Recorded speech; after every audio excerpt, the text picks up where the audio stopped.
আসসালামু আলাইকুম। আজকে অনলাইনে ঢুকে দেখি ঢাবির ভিসি নিয়োগ নিয়ে বেশ আলোচনা চলছে। বিশেষ করে সেকুলার শাহবাগী লেভেল থেকে হচ্ছে এটা নিয়ে ব্যাপক একটা প্রতিবাদ শুরু হয়েছে। যে বিশেষ করে এই ভদ্রলোক যখন মাগরিবের নামাজ পড়লেন এবং স্টুডেন্টদের সাথে নামাজ পড়লেন, উনি ইমামতি করলেন, তারপর থেকে এই বিষয়টা নিয়ে হচ্ছে প্রচুর আলোচনা হচ্ছে। যতটুকু জানি ডক্টর নিয়াজ আহমেদ খান উনি হচ্ছে চট্টগ্রামের আমাদের পাশেই চুনতি গ্রামের, লোহাগাড়া চুনতি গ্রামের, যে গ্রাম থেকে আসলে বাংলাদেশে অনেক বিখ্যাত শিক্ষাবিদ থেকে শুরু করে ধর্মীয় ব্যক্তিত্ব উঠে এসেছেন। একসময় তো আমি খুবই কালচারাল লোক ছিলাম আর কি, গান বাজনা খুব পছন্দ করতাম। তো এই কারণে ওই গ্রামকে জানতাম যে নকিব খান সাহেবের গ্রাম, মানে গায়নেসা ব্র্যান্ডের নকিব খানের গ্রাম। তো পরে খবর নিয়ে দেখি ওখানে আসলে প্রতিটি গ্রামেই অনেক বিখ্যাত বিখ্যাত ব্যক্তির জন্ম হয়েছে। এই গ্রামে চুনতি গ্রামটা খুবই বিখ্যাত একটি গ্রাম। ওখান থেকেই উনি ওখানে জন্ম নিয়েছিলেন। আর ওনার একাডেমিক ক্যারিয়ারও বেশ ভালো। আমার ওনার সবকিছু দেখে মনে হয়েছে যে উনি ওনার ফেসবুক প্রোফাইল, আগের পোস্ট, সবগুলো দেখে মনে হয়েছে নর্মাল একজন সেকুলার ভদ্রলোক যিনি নামাজ কালাম পড়েন, সেকুলার লোক, নর্মাল। কিন্তু শুধুমাত্র নামাজ পড়াটা সহ্য হয়নি ওনাদের।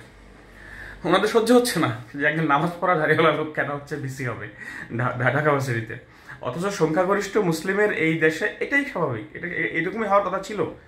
কিন্তু আমরা এতদিন করতে পারিনি, এতদিন হয়নি। কেন হয়নি? কারণ আমাদের সাধারণ মানুষের চিন্তা, মাস থট ছিল একরকম, আর ডমিনেটিং যে থট, মানে যেই চিন্তাটা হচ্ছে কি ডমিনেট করতো আমাদের সোসাইটিকে, সেটা ছিল মূলত বাম সেকুলার একটা চিন্তা, এই আর কি। তো ঢাকা ভার্সিটিতে তারা ইতিপূর্বে যে সকল ভিসিকে পেয়েছেন আমাদের ঢাবির স্টুডেন্টরা, তারা কেমন ছিলেন?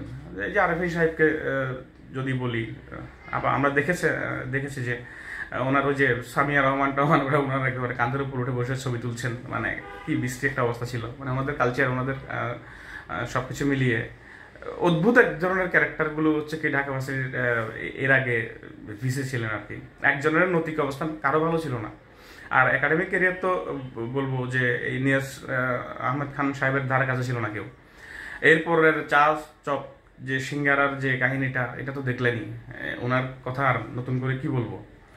তবে আমার কেমন জানি মনে হয় কি যে সেকুলারদের স্বার্থ রক্ষার জন্য মনে হয় জাফর স্যারকে এখানে আনা যেত। হ্যাঁ, উনি সব দিক থেকে যোগ্য ছিলেন। ওনার ওয়াইফ ইয়াসমিন আপ সাহেব, এই একটা ব্যাপার ছিল আর কি ওনাদের ভিতরে, যে একটু দাড়ি টুপিওয়ালা, একটু নামাজ কালাম পড়া স্টুডেন্টদেরকে সাস্টে। আমি তো এরকমও শুনেছি যে শুধুমাত্র এই ইসলামিক কোনো একটা দলের নাম একটা ছেলের গায়ে থাকার কারণে তাকে পরীক্ষা দিতে দেওয়া হয় নাই, ইয়াসমিন হক সাহেব দেন নাই। আর জাফর ইকবাল সাহেবের তো কি অবস্থা, সুবহানাল্লাহ। তবে হ্যাঁ, ওনার ব্যাপক অবদান আছে সাহিত্যে, আমাদের বাংলা ভাষা এবং সাহিত্যে।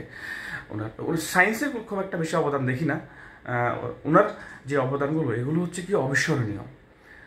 মানে উনি আজকে যেটা চিন্তা করতেন, টাইম মেশিনে এসে আগের লোকেরা এটাকে ফলো করতেন। অবনীল নামে যে উপন্যাসটা উনি লিখেছিলেন, ওটা বেসিক্যালি ওনার থেকে কপি করা। সরি, পিস ব্ল্যাক কপি করছে ওনার থেকে, আগে কপি করছে, এখন না।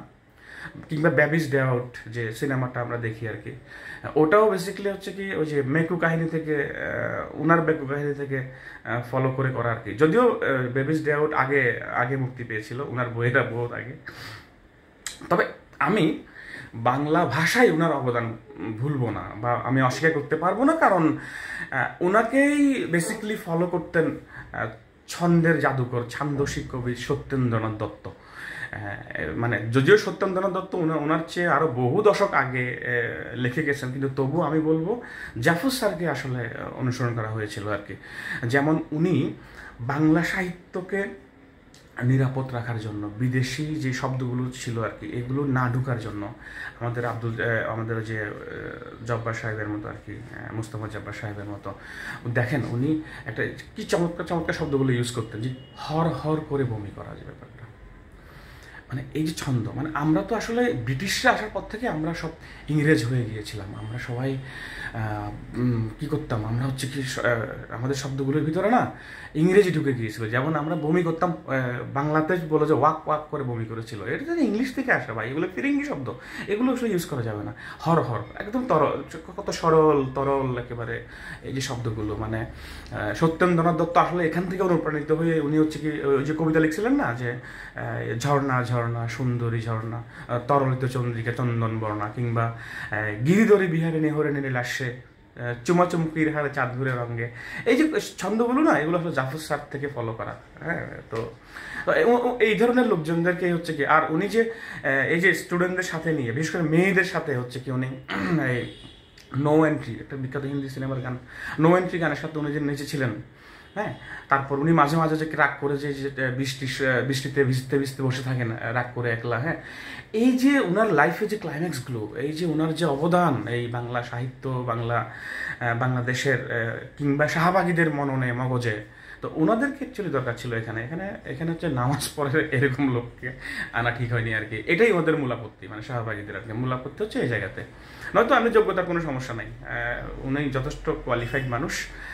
আর যদি আমি নিরপেক্ষ দৃষ্টিকোণ থেকে দেখি তাইলে তো বলবো যে কি আসলে ওনাদের মতোই অনেকটা, কারণ উনিও তো আসলে ওই সেকুলার মেন্টালিটির একজন মানুষ, ওনাকে আসলে ইসলামিক ওভাবে বলাও যায় না। শুধুমাত্র নামাজটাকে সহ্য করতে পারলো না এই এই তথাকথিত শাহবাগী লোকজন। ওনাদের জন্য খুব কষ্ট হচ্ছে আসলে। এইভাবে তো আসলে হ্যাঁ, বেচারা ঢাবির মতো একটা জায়গায় নামাজ পড়ছে এখন, এটা সহ্য করবে কেমনে? তারা তো সহ্য করতে পারছে না, তো সহ্য করতে হবে। সামনে হয়তো আরো কঠিন কিছু সহ্য করতে হবে।